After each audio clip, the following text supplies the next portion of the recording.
the impression foreigners have of Scandinavia correct? Are women so much better off in Norway? Before we start, have you thought about what you're going to say when your kids come to you and say, how did you let it get this bad? Why didn't you do anything? You probably don't have the time or the energy or even the interest to scream loudly from the rooftop. You could say, I supported those who did. I liked and shared and subscribed. I hit that share button and the like button and I subscribed. So make sure you're able to tell them that. Welcome to Season 2, Psychobabble. I'm Hannah Spear, and today I'm joined by the Norwegian journalist you've met before, Rebecca Mistereggen. Hi, Rebecca. Hi, thank you for having me back. I really recommend you go and look at the episode I did on What Should I Tell My Daughter with Rebecca, then you get to know her a little better. Today, she and I are going to give you a little teaser of the show we have coming up called Scamdinavia, hosted by Document, which Rebecca is the face of, Doc TV. And we're really excited about this. So we're going to give you a little taste of what that's going to be like, and we're going to give specific insights from Scandinavia and Europe, do comparisons. So all the assumptions that you probably made about Scandinavia, we are going to debunk for you. Are you ready? I am so ready. And the thing is that I don't think people really realize what's going on here. So Document, the media outlet that I work for, is in a very special position right there, because we cover Sweden, Denmark, and Norway, and we see what's happening. I've been traveling a lot the past year, and I meet people who think that Scandinavia is so fantastic, and they have no idea what's going on up here, because all they see is the NATO chief of NATO, our prior Prime Minister of Norway, he might not be so popular anymore, but, they see him, they see our prime ministers, they're very involved in the UN and pretty much every other over-national organizations rather than the national state of Norway or the Scandinavian culture that we should be taking care of. You know what I mean? It's very much like the rest of the world, but maybe even worse, because there are some myths about Scandinavia that people are told, oh, Sweden is so fantastic, Norway is so fantastic. The females in Norway, they live this perfect life. The Swedish women, they have the most, they're the most equal in the world, and so on and so on. But nobody wants to talk about what that actually means. What does it mean to live in this type of society? Is it positive? Do we have studies on how this has evolved over the past years? Yes, we have. Are they positive? No, they're not. So, it's rather a debunking what people think about Scandinavia as this socialist utopia up north where everybody's just happy, they have everything they need, and it's thrilling and fun and equal, and there's equity, and it's perfect. It's a paradise. It's not a paradise. Okay. It's not a paradise, far from it. We're going to get back to what's going on and what's happening and start with exactly what you were saying now, what people are saying. So I'm going to play for you a supercut of how people view Scandinavia. Canada is an honorary Nordic. Look at the Scandinavian social democracies. They outperform the U.S. I think we should look to countries like Denmark, like Sweden. Say, wow, you want to be like Sweden? Kinda. Sounds pretty good. Seems like it's like a place that, no problems or something. It is a socialist economy.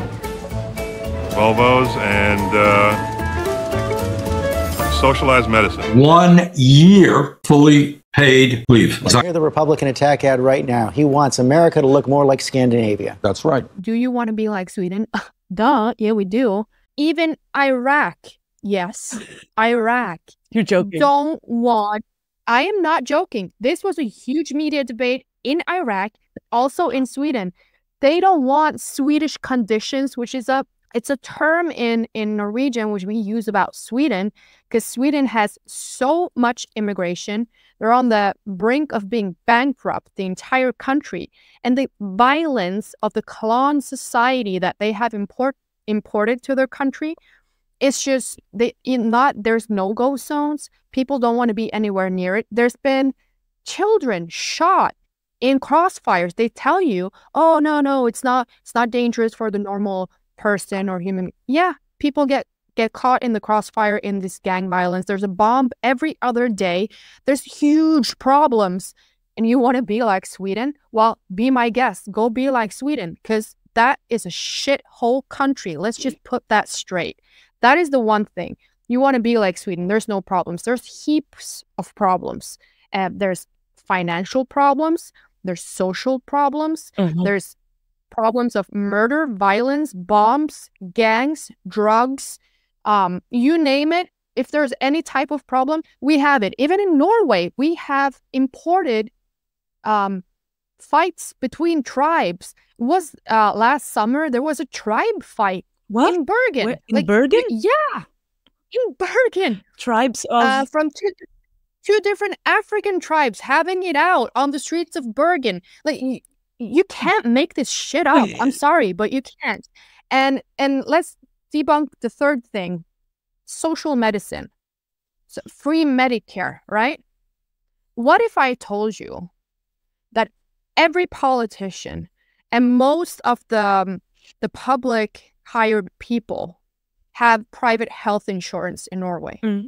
They don't even use the public system. I knew that for the private sector was growing rapidly. Like they have now billions in revenue. Private healthcare. The queue for the health system, they have limits, of course. Like, you're supposed to come in after such and such long time. It doesn't work. You look to the UK. This is where we're heading, and now they've made it so that, you know, if you work in the public sector, you can cut the line by having private health insurance. Does that sound like social medicine to you? And let's not forget, way back in the day when this first started, we went to the doctor, we didn't pay anything. We went to the hospital, we didn't pay anything, right? It's not like that anymore. When I go to the doctor, I have to pay $30. Is it a lot? No, maybe not, but I'm taxed to death for this. I am told that this is the perfect... It's not. It's a scam. It's a scam.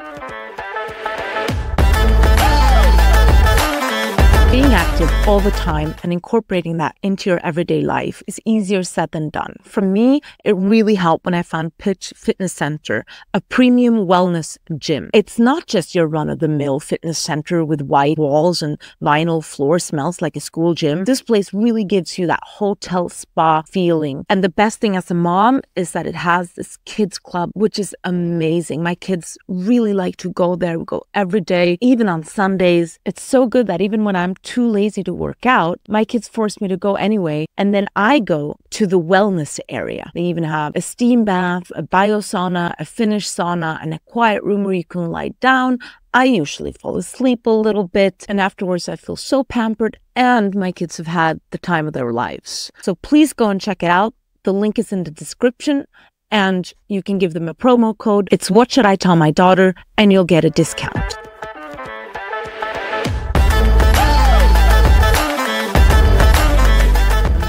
Weirdly enough, if you criticize Norway in Twitter or X, formerly Twitter, or you go out into the public square, and you can criticize a lot of things, but if you criticize the welfare state, that is a lot of Norwegians' identity you're tackling with there. So they get really upset. But the welfare system is not taking care of you anymore. If you're on welfare, you can't even cover most of your living costs. That is one thing. And then you're dependent on this so-called social medicine, the public medicine. And you have to wait 75 days to get treatment. The problem now is that we don't have enough doctors.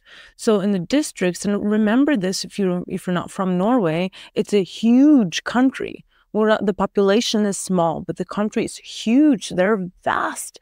There's a lot of land that we can't cover with doctors. You have 3.9% of the population who don't have a GP. And that's very important in Norway because you can't access healthcare if you don't have a GP. It's very heavily nationalized. And the GPs have been ringing the alarm for 80 years at this point, saying people aren't becoming GPs. No one wants to work as a family doctor. And this is a huge problem. It's a shit show. And it's not getting better. It's true. We're lacking GPs. We're lacking nurses. We're lacking healthcare workers. And this is the social democracy that people are bragging about. Their solution to this, the politicians' solution to this, you know what that is? What? Let's just close down that hospital. Really? Yeah. That will make your stats better. Like, this is what we're talking about. What other things do you see that this is not, this is something that's going on in Norway that people should know about, that they don't know about? Like what you just said in Sweden, I didn't know that they had no-go zones. You had really no-go zones. I assume that the areas are closed off. No, they don't want to go in there. And they have had a rapid decline in police as well. Nobody wants to become police because it's a shitty job at this moment. And I think it's Gothenburg that has a population over 50% is non-Swedes. That is insane. I think it's Gothenburg. And Malmö. I might be mistaken. Or worse. You're creating a country with a different population, basically. Okay. That's Sweden. Is that what you want? Is that the utopia that you're longing for? What are you seeing of that in Norway? Oh, it's the same thing. It's just slower.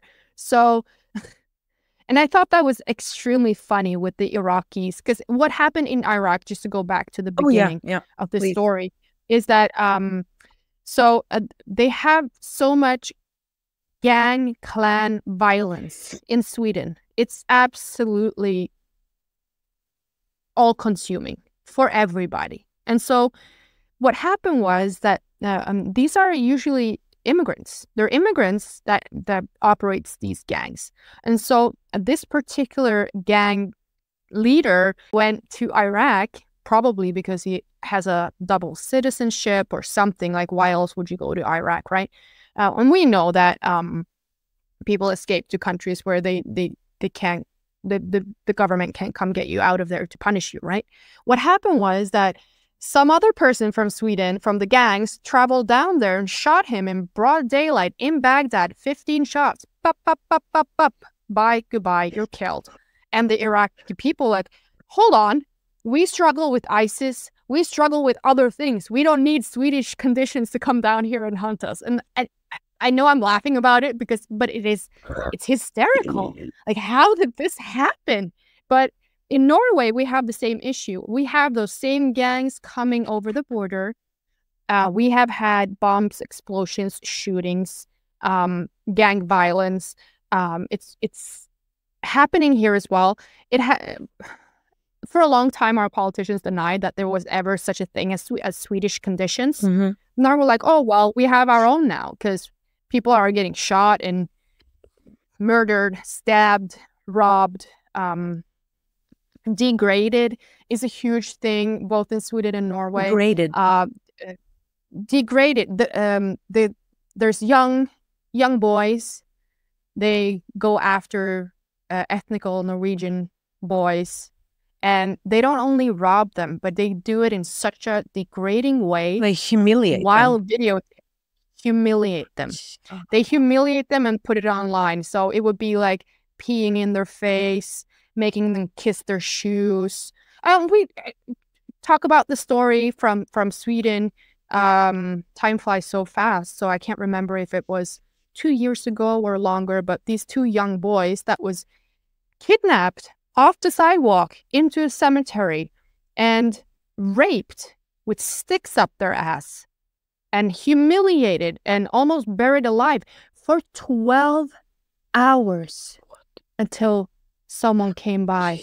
Okay. This has become a normal condition. I think it's extremely disturbing that we have the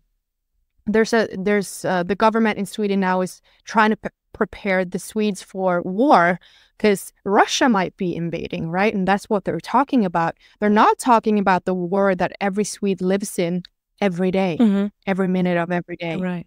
Because people are getting killed. Their murder stats are up. Like, I think Sweden is the most dangerous country in Europe. And why is Norway different? What makes it, as it stands now, less dangerous? I think that it's not as dangerous because we don't have the same amount of violence. And I think that also goes back to the welfare, because we have more money than Sweden. Our economics are way better than the Swedes. So we've been, our money gives us the opportunity to slow down that type of development, but it's developing and not in a positive direction.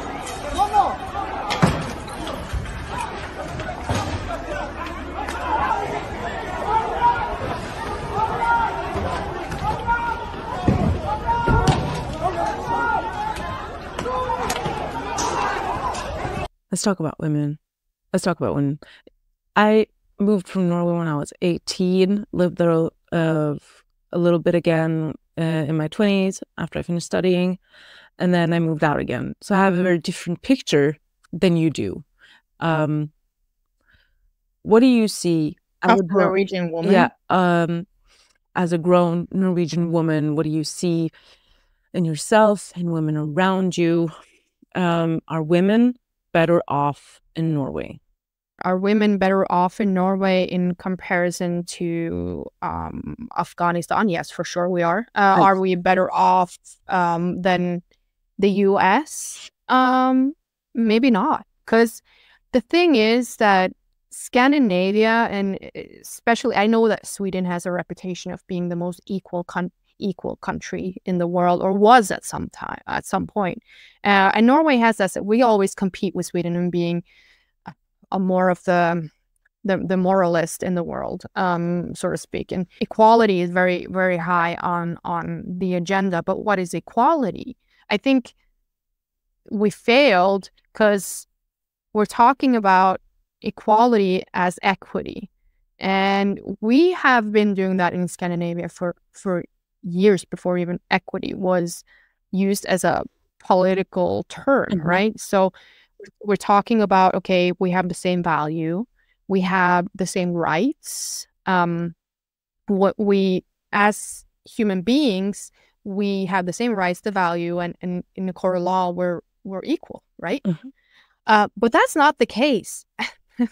That's not what equality means to a lot of people in Scandinavia, unfortunately. Equality is more like equity, the same outcome. Right. We need to be the same in every cell and bone in our body, and we need to do the same thing. Right.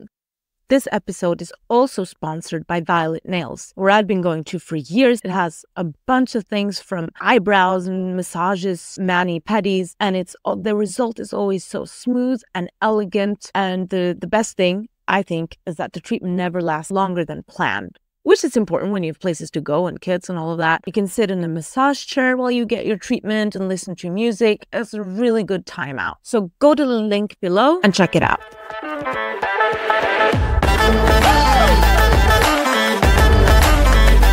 How do men and women live in Norway as a result of this thinking, of this ideology? Okay, so and I want to state this before I say this: men are forced into post-birth care of children. So that's very high on the maternity list. Oh, they have maternity leave, and it's months.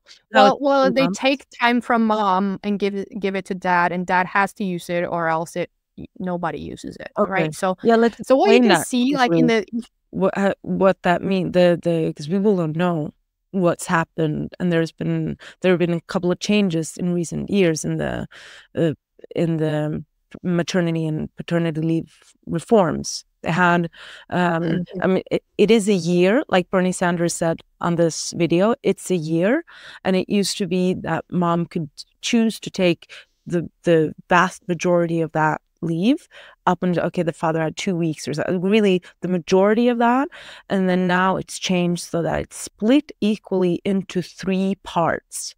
And the mother is not allowed to take those 3 months that has to belong to dad. And as it has to belong, because the mother, the money will not, you'll not get the money for those 3 months if the father doesn't take that leave. So that's how that works. You can choose up to 7 months. 7 months as a mother is your maximum.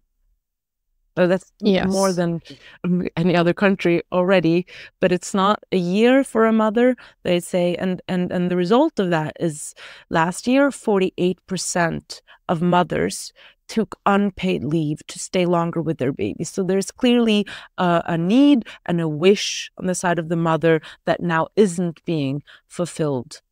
There's that, and there's also getting a spot for your kid in kindergarten or daycare is really hard, and some people are actually forced to take out unpaid leave because they can't get care. Yeah. But that's a whole other issue. What this results in the, like if you walk through a park in Oslo, for instance, what do you see? You see men's maternity leave groups. Oh, really? Ooh, they're out. Yeah, they're doing group exercises. They're out with their, we have this term in Norway. We would call it the stroller mafia. It's what we used to call women that came together with their, because they just don't care if you're in the way. They'll just push your stroller on you. And now we see those are starting to form from men. Oh. So you have this male stroller mafia going on. Let me just say that I don't think it's negative in any way that dad gets to spend more time with their baby or their children. Not at all. I mean, that we want both parents to be in our child's life, right?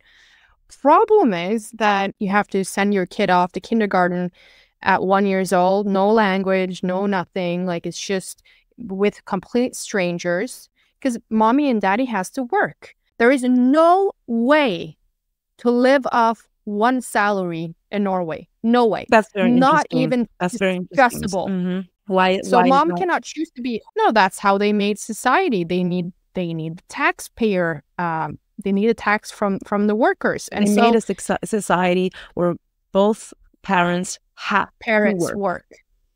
Right. Yeah, not work because they want to work. They work because they have to work. Yeah, and they have of course there are exceptions. Female workers in the world. It's almost 80%. Yeah, and then you have to keep in mind that we have a lot of immigrants. So a lot, and they don't work. By the way, exactly. So the number you have on housewives, it's not completely correct because you have to account for immigrant families. So ethnically Norwegian women. For those people that wonder, okay, they don't work, the immigrants, females don't work, how do they survive?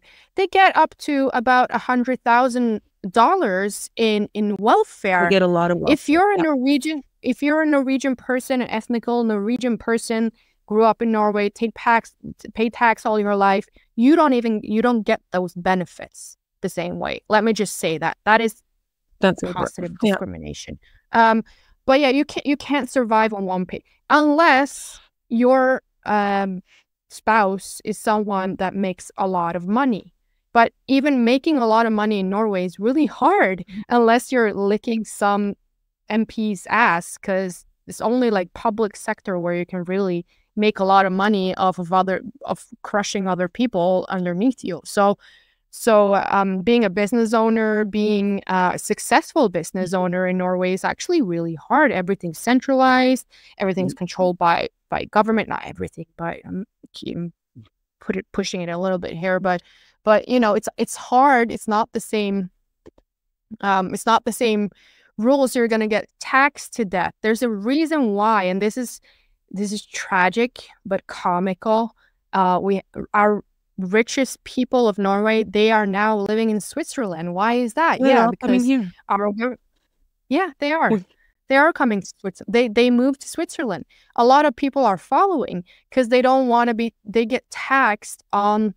So you have a company worth something, and then they get taxed on the value of that company, even if the resources aren't even in the company. And if you're going to pay that tax, you have to take resources out of your company, which means your company's bankrupt and you can't continue business. And it's absolutely insanity. They're strangling businesses with all these taxes. They are strangling businesses. And and it sounds like you don't have the freedom to choose how you live your personal life. No. Because everything is included in the taxes. So you get a lot of free stuff.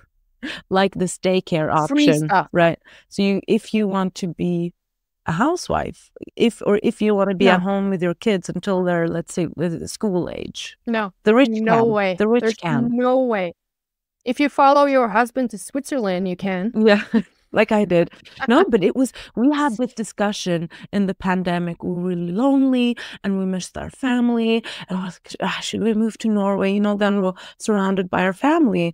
And that's nice for the kids. So we made an Excel spreadsheet, how we would set up that life in Norway. And we would lose like 30% of what we had now to decide what we want to do, how we want to live our lives. Because I had to go back to work full time or nothing. Like we couldn't afford to live in Oslo, and that's where our family was. So this was based on Oslo. Maybe if we lived somewhere where everything was different, but we couldn't have the same quality of life as we have here. And I had to have gone back to work 100%, and that was a deal breaker for me. I think it's very important that the kids are with me until preschool. Yeah, so I felt we had less freedom of choosing. It's true. It's true what you're saying. The freedom of choosing to live your life how you want to live it, like you, for instance, would in the United States or somewhere where public or the state's interference in your private life is less than it is in Scandinavia. Because you have to remember the state's interference in your private sphere is enormous in the Scandinavian countries. So it's down to everything from what you eat, how you travel, everything. And all of that is also they tax the road, they tax the car, they tax the gas, they tax the electricity if you have an electrical car. And they tax you going in and out of the city. Oh, yeah. There's nowhere to park. If you want to park, like let's say your daily salary is about $150, right? And then you have to drive to work and park and then go back. You have exceeded your daily income by driving in and parking here. That's how insane it is. That's hilarious. Oh, okay. Yes. You've been to the US quite a bit and lived there for months at a time. So you have a comparison. Are you happy as a woman living in Norway?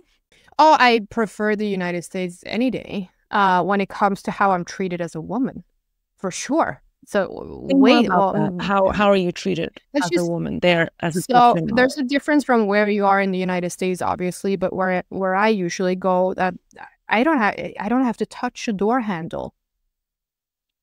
Well, I don't have to open my car door. There is a romantic sort of what do you call it? Like chivalry. Celebration of the female. Yeah, the chivalry is still alive in the US. Oh yeah, for sure. I can see it. I know there's a lot of women that says it's not, but go somewhere where you go to the South. It's not dead. Men are scared to open the door for women in Norway. So if you get the door slammed in your face, it's not personal. It's just all of women here that has yelled at some man for opening the door for them, telling him that they're strong, independent women that can open the door on their own, and that you're an asshole for even thinking about opening the door for them. That's Norway. How do you think it feels like being a man in this society? Like you're gonna get hit. Do you have male friends in Norway? What do they say about living there? I have some conversations sometimes with my male friends about dating and women, and most of my friends are Christian or conservative, and they find it very difficult because they don't. You can't be nice to women in Norway with it. Well, you can obviously, but if you do it to the quote unquote wrong woman, consequences might follow. So that teaches them to be more careful. Like I see it in my life as well. Like, oh, you look really pretty today. I'm sorry if that offends you, or am I allowed to say that? If not, just let me know. It's like, do you think that you're living a happier life than, let's say, your grandmother and collectively our grandmothers? I think for sure that we as women now, these days, are struggling with the most basics of lives in which they didn't have to struggle with. And then I'm talking about, of course, relationships, marriage, kids, work, staying at home, whatever it might be. The important things. And so we have a lot of noise, a lot of things going on around us, a lot of possibilities. We have a lot going on, but the basics are missing. I think that's the difference between then and now. Mm-hmm. And that obviously results in quite a few psychiatric issues. And we have it does, doesn't it? The mental health of Norwegian women is not, I think, what the rest of the world thinks that it is. But we'll get into that, I think, more deeply in our new show, Scamdinavia, which is I think it will be airing in a couple of months. We already started the work. We're doing the work. It will take a little while for it to get set up, but we're definitely coming back. We're coming back with news, fresh news. We're coming back with culture. Yeah, we'll touch on a lot of inflamed topics as well. I think it won't be for the faint-hearted. Oh, for sure not. But I think it'll be fun. I sure have a lot of fun doing this type of work with Rebecca, and I think that's also reflected in the work that we do. It's and we're always open to hear topics. So email me. You can email Rebecca if you have any questions. Yeah, if you have any questions, anything you want to have covered. So Rebecca at document.no. I'll put that in the description. Also the link to Document if you want to go check out the work that Rebecca and I have already done. But that's in Norwegian. It could be fun anyway. Other than that, have a really nice day and see you next time. See you next time, Hannah. Thank you.